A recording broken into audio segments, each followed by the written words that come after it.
السلام علیکم ورحمۃ اللہ وبرکاتہ۔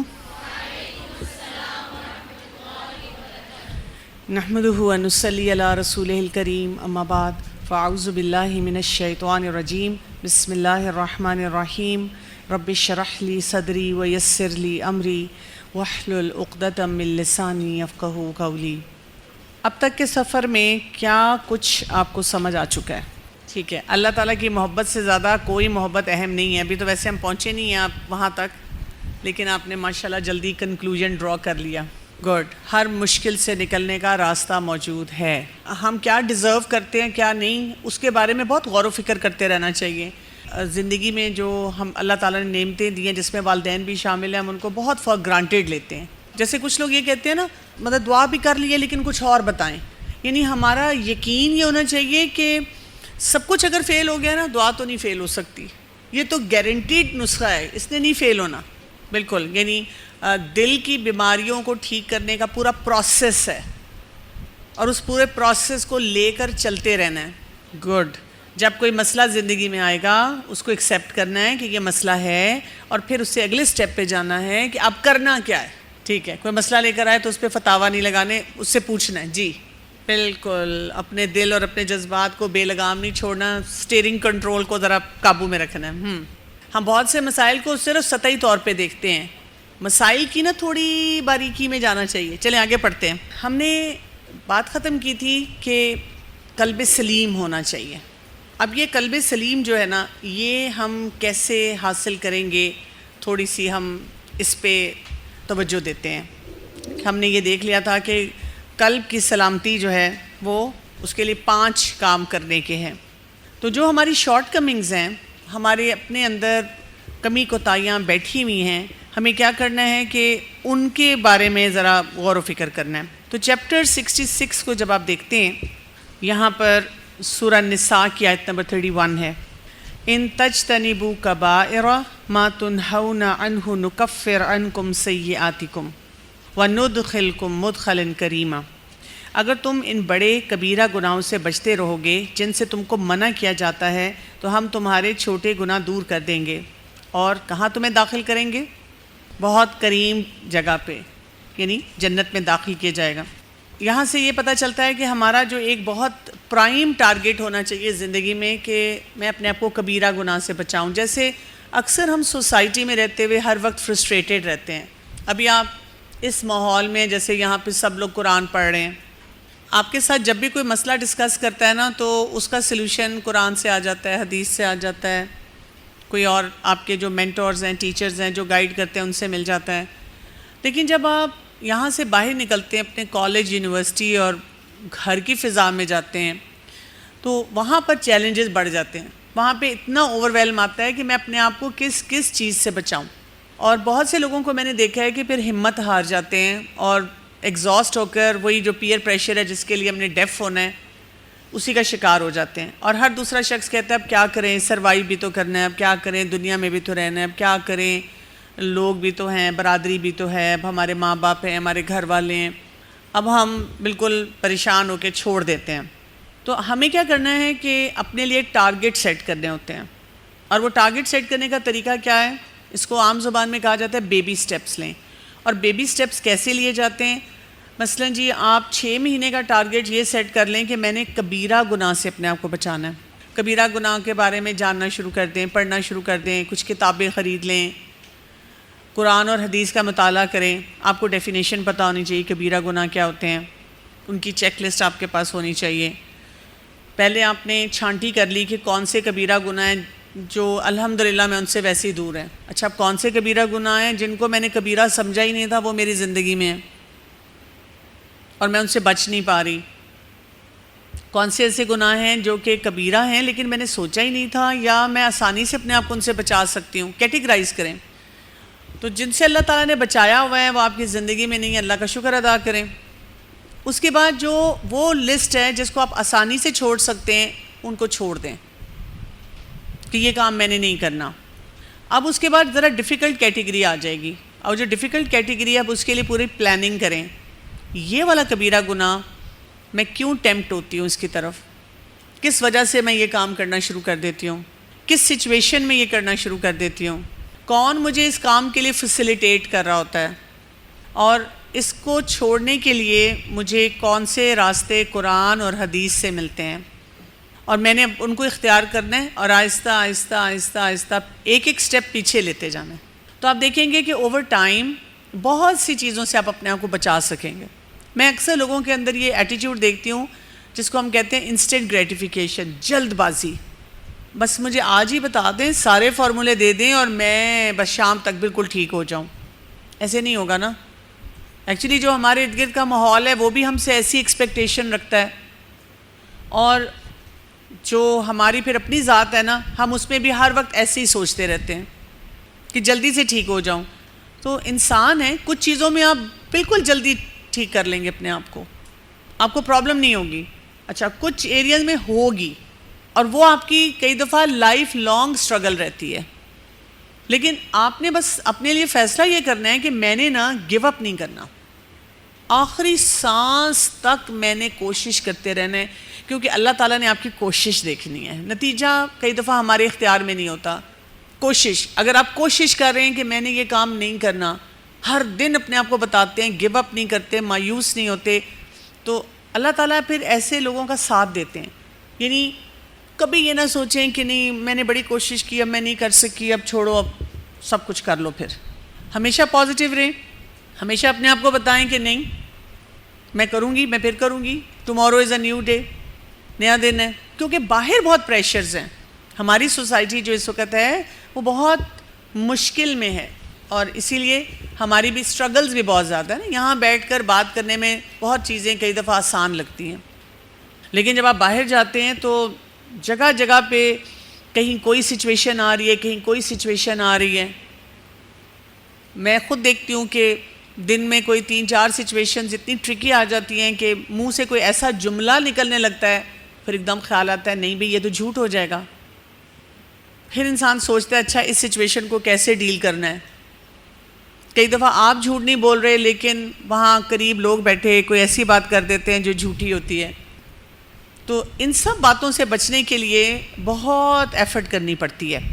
اچھا، اس کے بعد امام قیم ابن الجوزی نے جو کبیرہ گناہ ہے نا، ان کی بہت ساری کیٹیگرائزیشن دی ہے۔ جیسے میں ابھی آپ کو بتا رہی ہوں نا کہ جتنا آپ کیٹیگرائز کرتے ہیں نا، آپ کے لیے کام کرنے آسان ہو جاتے ہیں۔ مثلاً آپ اپنے کمرے میں ہیں اور آپ کی اماں کہتی ہیں کہ 2 ہفتے ہو گئے ہیں تم نے اپنی الماری کی صفائی نہیں کی، اور الماری واقعی لگتا ہے وہاں آندھی طوفان آیا ہوا ہے، اور آپ بھی جب کھولتی ہیں اور آپ سوچتی ہیں کہ میں آج صفائی کروں گی، لیکن خود بھی دماغ چکرا جاتا ہے کہ کیا کروں، پھر الماری بند کر دیتے ہیں، پھر کہتے ہیں اب نہیں میں کام کر سکتی۔ اور ایک طریقہ یہ ہوتا ہے کہ آپ الماری کھولتے ہیں، سب چیزوں کو باہر نکالتے ہیں اور پہلے الگ الگ ڈھیری بنا لیتے ہیں، یہ شرٹس کی، یہ اسکارفس کی، یہ شلوار کی، یہ کچھ بھی اور جو چیزیں آپ کی نکلتی آ رہی ہیں، تولیے بھی نکل رہے ہیں، کوئی بہن بھائیوں کی چیزیں بھی اس میں سے نکل رہی ہیں، گندے کپڑے نکل رہے ہیں، جرابیں نکل رہی ہیں، اسکارفس نکل رہے ہیں، گمی ہوئی چیزیں نکل رہی ہیں، یہ بھی تھی میری۔ کیٹیگرائز کر لیں، ڈھیری بنا لی۔ اب آپ ایک ایک کیٹیگری کو اٹھاتے ہیں اور سمیٹ کے رکھ دیتے ہیں، آسان ہو جاتا ہے کام۔ اور جو لوگ کیا کرتے ہیں، کبھی ہاتھ اندر ڈالتے ہیں، ایک چیز نکالتے ہیں کھینچ کے، پھر کہتے ہیں نہیں یہ نہیں، پھر اس کو واپس اسی طرح پھینکتے ہیں، پھر دوبارہ اندر ہاتھ ڈالتے ہیں، کچھ اور چیز کھینچ کے نکالتے ہیں، وہ پریشان رہتے ہیں، ان سے بھی کام نہیں ہوتا۔ تو گناہوں کے معاملے میں بھی کیٹیگرائز کر لیں، اور کیٹیگرائزیشن سے کئی دفعہ بہت آسانی ہو جاتی ہے۔ اب اس میں سے ایک کیٹیگرائزیشن جو ہے وہ کافی ایسی ہے کہ مجھے لگتا تھا کہ انٹرسٹنگ ہے۔ یہ ابو طالب حکمی رحمۃ اللہ علیہ کہتے ہیں، یہ پیج 306 پہ ہے، کہ اقوال صحابہ سے جو کبائر میں نے جمع کیے ہیں وہ یہ ہیں۔ اب انہوں نے یعنی صحابہ کی زندگی سے، ان کے اقوال سے جو کچھ بھی انہوں نے بتایا، اب ان کو کیٹیگرائز کر دیا۔ اب اس میں کیا کیا ہیں، جیسے 4 قلب کے ہیں۔ اب اس میں کیا کیا آ جاتا ہے کہ انسان شرک نہ کرے، گناہوں پر اصرار نہ کرے، اللہ کی رحمت سے نا امید نہ ہو، اللہ تعالیٰ کے داؤ گھات سے بے خوف نہ ہو۔ اسی طرح پھر 4 کون سے آ جاتے ہیں، زبان کے ہیں، جھوٹی گواہی دینا، پارسا بے گناہ عورت پر تہمت لگانا، جھوٹی قسم کھانا اور جادو۔ 3 شکم کے ہیں، شراب پینا، یتیم کا مال کھانا، سود کھانا۔ 2 شرمگاہ سے متعلق ہیں، زنا اور لواطت۔ 2 ہاتھوں سے تعلق رکھتے ہیں، قتل اور چوری۔ ایک دونوں پاؤں سے تعلق رکھتے ہیں، جہاد کے میدان سے بھاگ جانا، اور ایک پورے جسم کے ہیں والدین کو تکلیف دینا۔ تو آپ اس طرح کی کیٹیگرائزیشن بھی کر سکتے ہیں کہ اچھا میں نے مثلاً اس ویک میں میرا ٹارگٹ یہ ہوگا کہ میں نے پہلے جو اپنے دل کے کبیرہ گناہ نا ان سے اپنے آپ کو بچا کے رکھنا ہے۔ تو صرف آپ کے پاس ٹارگٹ ہوگا 4 چیزوں کا۔ اب آپ نے 4 چیزیں ایک ہفتہ کی، اگر آپ کو لگا کہ آپ نے یہ 4 کام آسانی سے کر لیے، پھر اب آپ دوسری کیٹیگری پہ ساتھ اب اس کو ایڈ آن کریں۔ یہ نہیں کہ وہ اب دل کا معاملہ پھر دوبارہ سے گڑبڑ اور آپ اگلا کام کر رہے ہیں، جسے کہتے ہیں نا آگے دوڑ پیچھے چوڑ، یہ نہیں کرنا، ایڈ آن کرنا ہے۔ اچھا، لیکن اگر آپ کو لگتا ہے کہ نہیں ابھی تو دل کا معاملہ ہی گڑبڑ ہے، تو ایک اور ہفتہ لے لیں۔ یہ نہیں سوچنا کہ جب تک میں دل پہ کام کر رہی ہوں باقی چیزیں مزے سے کرتے جاؤ۔ جیسے جب ہم کہتے ہیں نا کہ ڈائٹنگ کرنی ہے منڈے سے، تو سنڈے والے دن ہم نے نہاری بھی کھانی ہے، حلوہ پوڑی بھی کھانی ہے، سری پائی بھی کھانے ہیں، کیک بھی کھانا ہے، پیسٹری بھی کھانی ہے، بریانی بھی کھانی ہے، سب چیزیں سامنے رکھ کے بیٹھتے ہم کہتے ہیں دراصل کل سے میں نے ڈائٹنگ پہ جانا ہے۔ تو ایسے نہیں کرنا چاہیے، پہلے سے اس کی پریپریشن شروع کر دینی چاہیے۔ رمضان کی پریپریشن ہم کب سے شروع کرتے ہیں؟ شعبان سے۔ شعبان سے روزے شروع ہو جاتے ہیں کہ شعبان سے آپ اپنے روزے بڑھا دیں، عبادت بڑھا دیں، تاکہ جب آپ رمضان میں جائیں تو you are very well prepared. اس طرح سے آپ ایڈ آن کرتے جاتے ہیں۔ اب مختلف اور طریقے بھی بتائے گئے ہیں، اس کتاب کو آپ پڑھ سکتے ہیں۔ اب ہمارا مسئلہ جو ہے نا کیا ہے، جیسے ایک بچہ ہوتا ہے نا کہ سپر ہیرو کی کاسٹیوم پہنتا ہے، اپنے آپ کو اتنی بڑی چیز سمجھتا ہے، وہ کہتا ہے میں اڑ کے ادھر جاؤں گا، پھر میں یہ کروں گا۔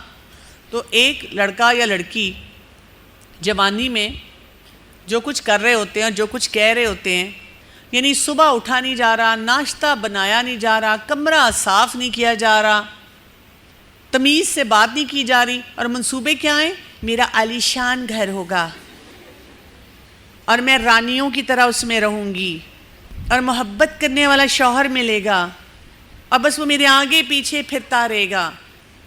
اور امی یوں بیٹھ کے دیکھتی ہیں۔ اچھا، پھر ہمیں غصہ چڑھتا ہے، ہم کہتے ہیں امی آپ نا میری دشمن ہیں،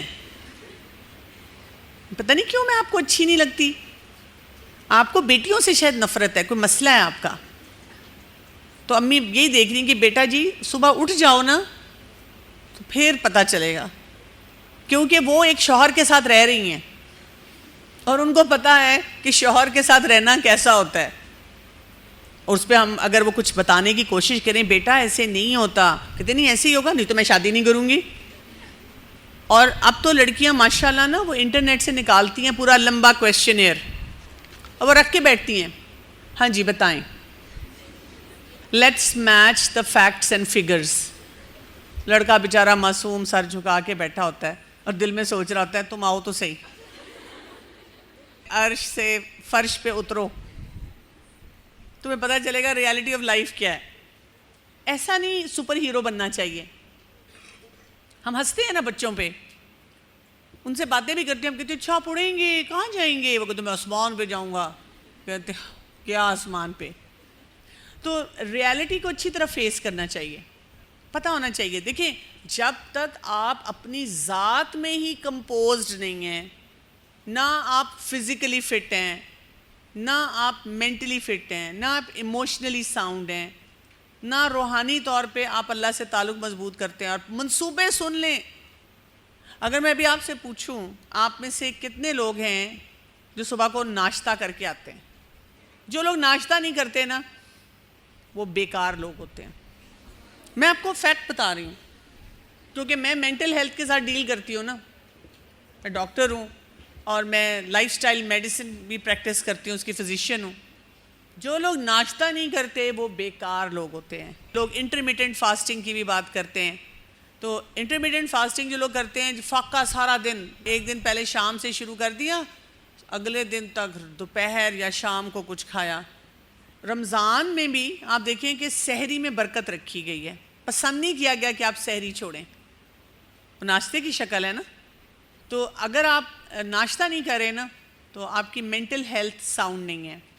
یعنی میرے پاس جب کوئی بھی کلائنٹ آتا ہے جن کی میں ہیلتھ کے اوپر کام کر رہی ہوتی ہوں تو میں 3-4 چیزیں پوچھتی ہوں، ناشتہ، دوسرا نیند، سلیپ، رات کو کتنے بجے سوتے ہیں. پھر اس کے بعد ڈپینڈنگ اپون دا سچویشن کہ کچھ لوگوں کے ساتھ یہ ہوتا ہے کہ جنک ورسز ہیلدی فوڈ کتنا ہوتا ہے آپ کی لائف میں، اور کچھ لوگوں کے لیے یہ ہوتا ہے کہ فزیکل ایکٹیویٹی وہ کتنی کر رہے ہیں. اسی سے ڈیفائن ہو جاتا ہے. کوئی شخص جتنی مرضی پھڑے مار لے اپنے بارے میں اور کہہ دے کہ یہ میرے ماں باپ اور یہ میرے رشتہ دار اور میرا شوہر اور میری ساس یہ برے ہیں، اس سے آگے تو ہم چل ہی نہیں سکتے. آپ اپنی ذات سے باہر تب نکلتے ہیں جب آپ خود کمپلیٹ ہوتے ہیں. یعنی میں اگر سارے کام ٹھیک کر رہی ہوں نا، اس کے بعد میں کہہ سکتی ہوں اچھا جی اب میں ریلیشن شپس پہ آتی ہوں. ہاں جی میرے پیرنٹس کے ساتھ میرے پرابلمس ہیں، اس میں بھی پھر مجھے خود ہی کام کرنا ہے. میرے ساس سسر ہیں، ان کے ساتھ مجھے مسئلہ ہے. میرے شوہر ہیں، ان کے ساتھ مجھے کانفلکٹ ہوتا ہے. پہلے خود تو اپنی ذات کو دیکھیں. نہیں دیکھیں نہیں میری خیر ہے نا اگر میں ناشتہ نہیں کرتی، میری خیر ہے اگر میں پانی نہیں پیتی. پانی ایک اور بہت بڑا فیکٹر ہے. لوگوں سے اکثر میں پوچھتی ہوں کتنا پانی آپ پیتے ہیں؟ بہت زیادہ ماشاءاللہ. کتنا؟ 4 گلاس، 3 گلاس. آج کل کے موسم میں 12 to 14 گلاسز پر ڈے. آپ کو پانی بار بار پینا ہوتا ہے. آپ کی باڈی سروائیو نہیں کر سکتی. یا تو پھر آپ کہیں میں پانی نہیں پیتی، میں بالکل فٹ ہیلدی. ہمارے مینٹل ہیلتھ کے سارے چیلنجز اسی وجہ سے ہم جو کرنے والے کام ہیں وہ نہیں کرتے. اس پہ جواب یہ آتا ہے پھر بار بار واش روم جانا پڑے گا، پھر وضو کرنا پڑے گا. تو اچھا ہے نا حوض کوثر پہ خوب مزے سے پانی پئیں گے، اعضاء ایسے چمکیں گے. جتنی دفعہ وضو کریں گے وہ جو صغیرہ گناہ ہے وہ جھڑتے جائیں گے. ہمارے پاس تو ہمیشہ ون ون ہے. تو یہ نہیں کرنا کام. ریالٹی بیس، گراؤنڈ ریالٹی کو دیکھیں. ویسے ہم انٹرنیٹ پہ اتنا پڑھتے ہیں، پوچھ لے کوئی ہم سے کوئی بات. ہر چیز میں ہم حرفن مولا ہیں. مجھے تو سب کچھ آتا ہے. لیکن اگر کوئی آپ کو یہ بتا دے، مثلا نیند کے بارے میں جب میں بات کرتی ہوں نا، سلیپ کے بارے میں، کہ جی آپ کو پتہ ہے آپ ینگ ہیں، آپ کی 8 سے 9 گھنٹے کی نیند ہونی چاہیے. میری ایج پہ 7 to 8 آورس کی نیند ہونی چاہیے. کہتے ہیں ہاں میں سوتی ہوں پورا. میں صبح کو نا 3:30 4 بجے سو جاتی ہوں اور 12 1 بجے اٹھتی ہوں. کیلکولیٹ کر لیں، ہو گیا ٹائم پورا. یہ ہمیں پتہ ہے کہ میں نے نیند پوری کر لی. لیکن کیا ہم جب اس کو ایسے شخص کو بتایا جائے کہ آپ کی نیند سرکیڈین ردم کے مطابق نہیں پوری ہوئی، ہم کہتے ہیں چھوڑے میں نہیں اس کو مانتی. ایکسکیوز می، آپ کے ماننے سے تو فرق نہیں پڑتا نا. آپ کی باڈی تو سفرنگ میں جائے گی.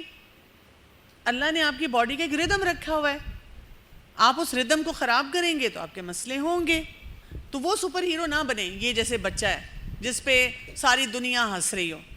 ماں باپ بھی بیچارے دل میں ہنستے ہیں اور روتے بھی ہیں.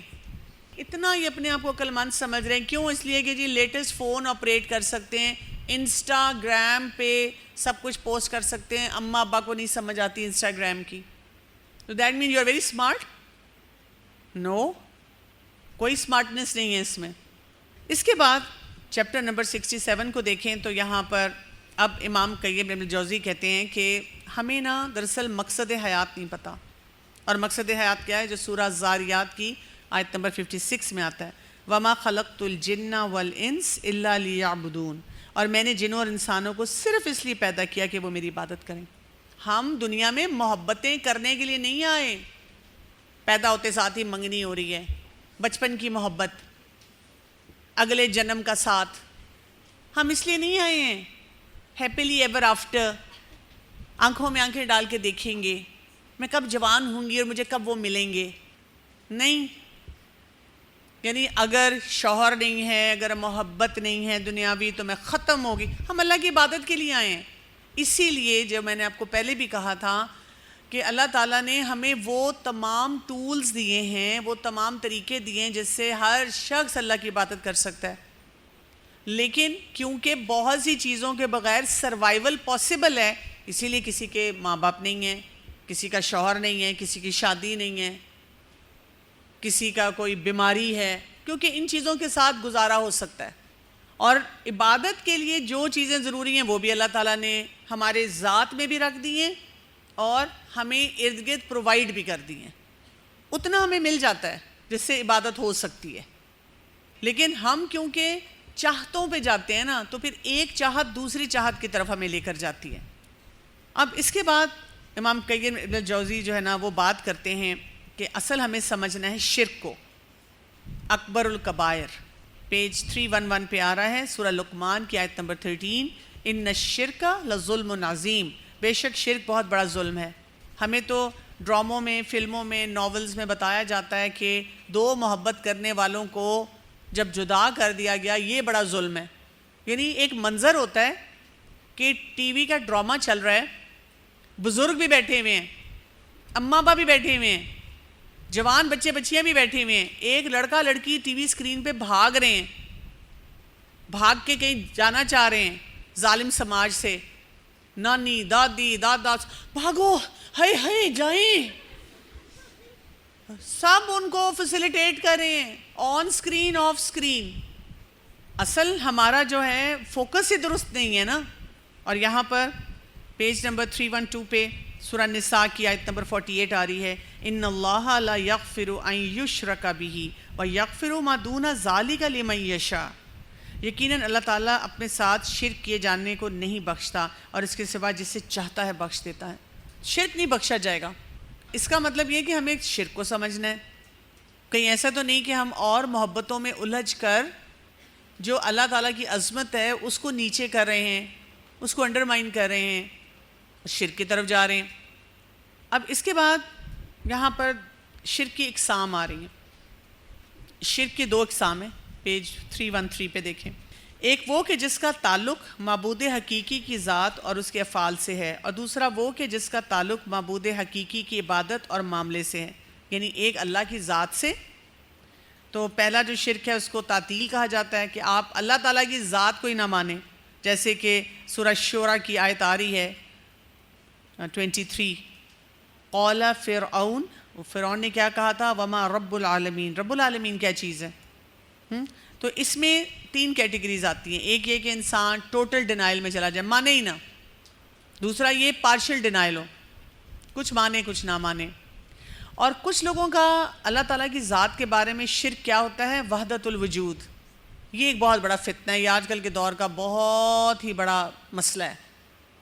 کیا ہے کہ اللہ تعالیٰ کا عکس ہر چیز میں ہے، تجھ میں خدا دکھتا ہے، سارا دن عشق مجازی سے عشق حقیقی تک پہنچنے کی بات، یہ آپ کو ڈراموں میں، فلموں میں، ناولز میں، شعر و شاعری میں بہت نظر آئے گی۔ آپ وہاں پہ ہیلپ لیس بیٹھے ہوتے ہیں، ہر دوسرے دن مجھے کوئی نہ کوئی بتاتا ہے دراصل ڈاکٹر کمل میرا اور اللہ کا ایک عجیب ہی تعلق ہے، اور مجھے فوراً سمجھ آ جاتی ہے کہ یہ کس ڈائریکشن میں جا رہے ہیں۔ چپ رہتی ہوں، میں سنتی رہتی ہوں، دعا کرتی ہوں دل میں کہ اللہ تعالیٰ ایک اتنا اچھا انسان میرے سامنے بیٹھا اس طرح کی بات کر رہا ہے جو قرآن اور حدیث سے ثابت نہیں ہے۔ شارٹ کٹ ہے نا، اس میں نہ آپ کو اپنا کوئی حلیہ بدلنا پڑ رہا ہے، نہ لباس بدلنا پڑ رہا ہے، نہ اپنے معاملات میں آپ کو کہیں ڈسکمفرٹ آ رہی ہے، لیکن بس آپ نے کہا بس میرا ایک عجیب ہی تعلق ہے، میں ایکسپلین نہیں کر سکتی، جبکہ اللہ تعالیٰ نے تو وضاحت سے بتا دیا کہ وہ تعلق کیسا ہونا چاہیے۔ پھر آپ اس کے بعد دیکھیں کہ جو دوسری کیٹیگری آ رہی ہے اس میں کیا ہے، آپ نے اللہ تعالیٰ کے جو اسماء و صفات ہیں ان کو ویلیو نہ دی، جیسے چیپٹر 68 میں آ رہا ہے، اذ قال ابراہیم ربی الذی یحیی و یمیت قال انا احیی و امیت، جب ابراہیم علیہ السلام نمرود کے دربار میں تھے، سورہ البقرہ کی آیت نمبر 258 ہے، تو اس نے کیا کہا تھا، ابراہیم نے کہا کہ میرا رب وہ ہے جو زندہ کرتا ہے اور مارتا ہے، اور نمرود نے کہا میں بھی زندہ کرتا ہوں میں مارتا ہوں۔ یعنی خیر کو اس طرح سے دیکھنا، کسی بھی چیز کو اچھا کہہ دینا اور کہنا ہم بھی کر سکتے ہیں، اللہ کو ٹوٹل ڈینائی کرنا، اس کیٹیگری میں یہ بھی آ جاتا ہے، یہ جو ایسٹرالوجی، پامسٹری، ٹیرو کارڈز، اس طرح کی ساری چیزیں۔ اور یہ دیکھیں یہ اس طرح کے ہمیں پھر لوگ بڑے ملتے ہیں۔ اچھا مزے کی چیز اس میں دیکھیں، یہ میں نے ویسے کوئی آن لائن کارڈز چیک کیے تھے، کچھ سال پہلے کی بات ہے، اس میں پرائز بانڈ کا چانس، من پسند شادی، گھریلو جھگڑے، نافرمان اولاد، عشق میں ناکامی، بیرون ملک سفر، چلے جی ویزا بھی مل جائے گا۔ پھر آپ یہ دیکھیں، اب دیکھیں شوہر کا غیر عورتوں میں دلچسپی، پڑھائی میں دماغ نہ چلنا، جن چڑیل کا سایہ۔ ہم سب نے چڑیل کی کہانی سنی ہوئی ہے لیکن چڑیل کو کبھی کسی نے دیکھا نہیں ہوا۔ اچھا پسند کی شادی، گھریلو ناچاکی، یہ کہانی ہے۔ تو اب دیکھیں کہ دنیا میں اگر ہم ان چیزوں کے پیچھے لگ جاتے ہیں نا، ان چیزوں کو ویلیو دینا شروع کر دیتے ہیں تو پھر ہماری زندگی میں مسئلے مسائل کم نہیں ہوتے، بہت زیادہ بڑھنا شروع ہو جاتے ہیں۔ چلیں جی تھوڑا سا اس سے آگے چلتے ہیں۔ یعنی میں نے ایک ایڈ دیکھا تھا کہ ہر جائز اور ناجائز کام ہو جائے گا۔ لوگوں کو کتنی اویئرنیس دینے کی ضرورت ہے کہ ہم ناجائز کام تو نہ کروائیں کسی سے۔ ذرا سا یہ دیکھ لیتے ہیں، تھوڑا ریوائز بھی کر لیتے ہیں۔ ہم نے دعا سے سلسلہ شروع کیا، پھر اپنے توبہ کے کانسیپٹ کو درست کیا، پھر ہم نے گناہوں کو سمجھا، نافرمانی کو سمجھا، گناہوں کے اثرات کو سمجھا، نفس کہ جو ہمارے ساتھ ہمارے ٹریپس ہیں، اور ایون شیطان کس طرح ہم پہ حملہ کرتا ہے، اسلامی سزائیں کیا ہیں، اور شرک تک بات پہنچ گئی۔ کتنے کانسیپٹس ہیں جو درست کرنے کی ضرورت ہے۔ جتنا آپ کانسیپچولی اسٹرانگ ہوتے جائیں گے، آپ دین کی صحیح سمجھ رکھیں گے، دین کے مختلف جو پوائنٹرز ہیں ان کو صحیح سمجھیں گے، ان کی اپلیکیشن اپنی زندگی میں صحیح کریں گے، آپ دیکھیں گے کہ انشاءاللہ آپ اپنے آپ کو پھر اس فتنے سے نکالنا شروع کر دیں گے۔ شرک کس طرح کا ہوتا ہے؟ شرک عبادت میں ہوتا ہے جس میں انسان کے اندر کوئی اخلاص نہیں رہتا، سنسیئرٹی نہیں رہتی۔ چیپٹر 69 پہ حدیث آ رہی ہے، رسول اللہ صلی اللہ علیہ وسلم نے فرمایا شرک اس امت میں چیونٹی کی چال سے بھی زیادہ خفیہ طور پر موجود ہوگا۔ اچھا ہم کس طرح شرک کی طرف جاتے ہیں؟ جسٹ فار انجوائمنٹ، مزے کے لیے۔ ویسے میں بلیو نہیں کرتی ہاتھ دیکھنے پہ، اسٹار سائنس پہ، پر دیکھنا ذرا میری لو لائن کیا کہتی ہے، میری ہارٹ لائن کیا کہتی ہے۔ اسی طرح جو نفس کو ہمیں بہت اچھا لگتا ہے، کہ کیا کرے بس مجھے مزہ آتا ہے نا، مجھے اچھا لگتا ہے۔ کوئی آپ کی فرینڈ ہو سکتی ہے جو ہر وقت لڑکوں سے بات چیت کرتی رہتی ہے، انسٹا پہ آپ سے روکتی ہیں نہیں کرو ایسے، کہتی مجھے مزہ آتا ہے، میں سیریس نہیں ہوں، بس ایسی انجوائمنٹ کے لیے۔ دنیا کے فائدوں کے لیے لوگ غلط کام کرتے ہیں، ریا کرتے ہیں، یہ شرک کی قسم ہے۔ لوگوں کو امپریس کرنے کے لیے بہت سے ایسے کام ہوتے ہیں۔ اللہ سبحانہ وتعالیٰ نے سورہ البینہ کی آیت نمبر 5 میں ارشاد فرمایا وَمَا أُمِرُوا إِلَّا لِيَعْبُدُوا اللَّهَ مُخْلِصِينَ لَهُ الدِّينَ حُنَفَاءَ، حالانکہ ان کو اس کے سوا کوئی اور حکم نہیں دیا گیا کہ اللہ کی عبادت کریں اور اسی کے لیے دین کو خالص رکھیں۔ اُمِرُوا امر کا صیغہ، حکم دیا گیا کہ اللہ کی عبادت کرنی ہے، اور کیسے کرنی ہے؟ خالص ہو کے، پیور ہو کے۔ پھر آپ دیکھیں اس کے بعد ایک اور ہمیں بتائی گئی بات سورہ البقرہ کی آیت نمبر 165 میں وَمِنَ النَّاسِ مَن يَتَّخِذُ مِن دُونِ اللَّهِ أَندَادًا يُحِبُّونَهُمْ كَحُبِّ اللَّهِ وَالَّذِينَ آمَنُوا أَشَدُّ حُبًّا لِلَّهِ، اور بعض لوگ ایسے ہوتے ہیں جو اللہ کے سوا اوروں کو اس کا شریک ٹھہرا کر ان سے ایسی محبت کرتے ہیں جیسی محبت اللہ سے ہونی چاہیے، اور ایمان والے اللہ کی محبت میں بہت شدید ہوتے ہیں۔ اشد حب للہ، ہم ایک دوسرے کو کہتے ہیں، پتہ ہے کہ ایکسٹریمسٹ نہیں ہو جانا چاہیے قرآن کا کورس کر کے نا۔ اگر کوئی آپ کی فرینڈ کہے کہ میں نے تو بس سوشل میڈیا پہ اس طرح کی ساری ایکٹیویٹیز چھوڑ دی ہیں، میں نے بہت سی اپنی پکچرز پوسٹ کی ہوئی تھیں، میں نے سب ڈیلیٹ کر دی ہیں، میں نے فضول قسم کی فلمیں ڈرامے دیکھنے چھوڑ دیے ہیں، میں نے اپنے آپ کو کنسٹرکٹیو کاموں میں انگیج کیا ہے، ہم کہتے ہیں ہاں تم کتنی بورنگ ہو گئی ہو۔ دیکھو تھوڑا بہت تو انسان کو ان ٹچ رہنا چاہیے نا ان چیزوں سے۔ اب ایسا بھی ایکسٹریمسٹ نہیں ہو جانا چاہیے۔